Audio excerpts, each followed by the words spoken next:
All right, guys, everybody, Ken Dips here. Today we are doing a comparison of the Begode M105 versus the Begode Falcon. Now, I will say these wheels, I bought these with my own money. Okay, so and I like them both. I do. They have different purposes, and which one do I prefer overall? I'll tell you right now which one I prefer overall. I prefer the Falcon overall. Now, let me explain why.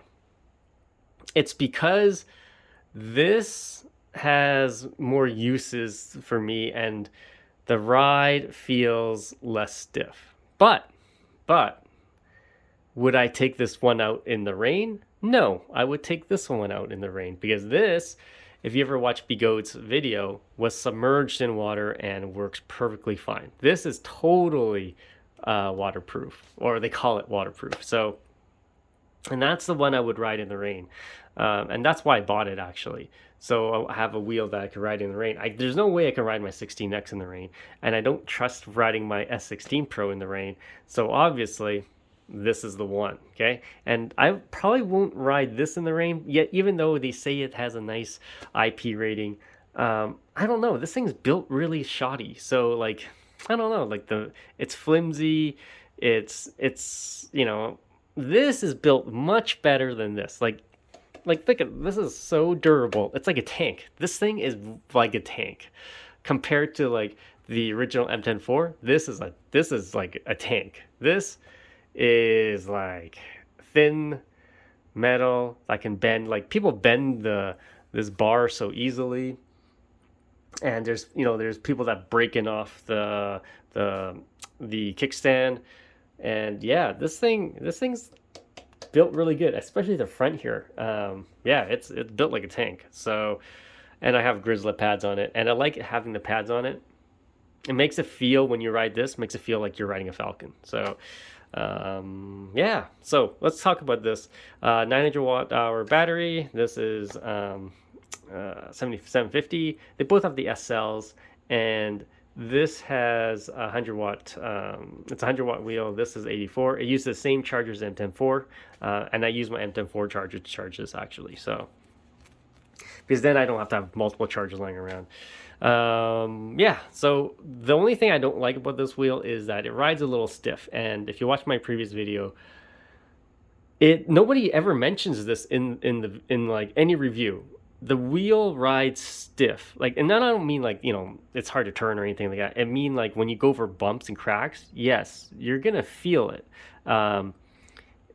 And yes, I know it doesn't have suspension, but my M104 and my 16X do not have that same feel. So, but this here, it just rides a little stiff. But the key to that is to don't ride with a rock solid wheel. So just let some PSI out of your tire, not too much, or it might deflate. But if you let some out, it actually does make it feel a lot better.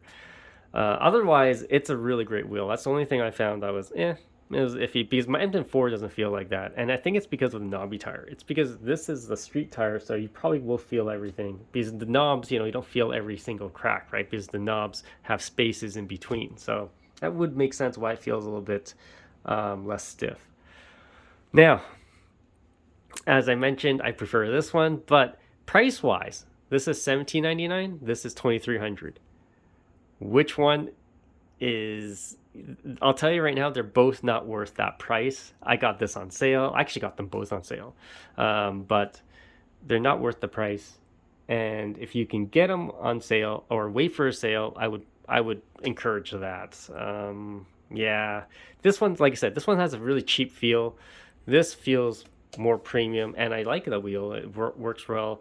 You're very nimble. They're both very nimble, both very easy to ride. So, yeah. Well, if I had to choose one, this one. But if price was an issue and you're like, oh, I only have like 1,500 to use, yeah, I guess this will get you. This will do everything this will do, and at the range on this, I can get about 45 kilometers. This is slightly more, which makes sense because it's 900 watt hour battery.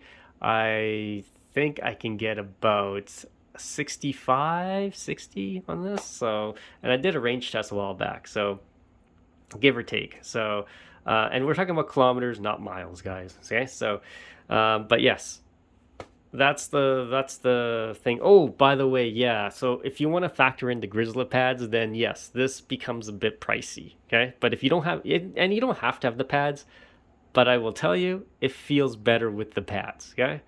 Yeah. After riding without pads on this, I was like, it felt kind of weird, because I'm used to riding this. It has the pads. It feels weird when you have no pads on this wheel. It's just because it's very slim profile. This is very slim. It's much slimmer than this. And it just feels kind of weird. It feels like a V8F. That's basically what it feels like, an in-motion V8F. All right, guys. All right. If you have any questions, comments, guys, post below, subscribe to the channel.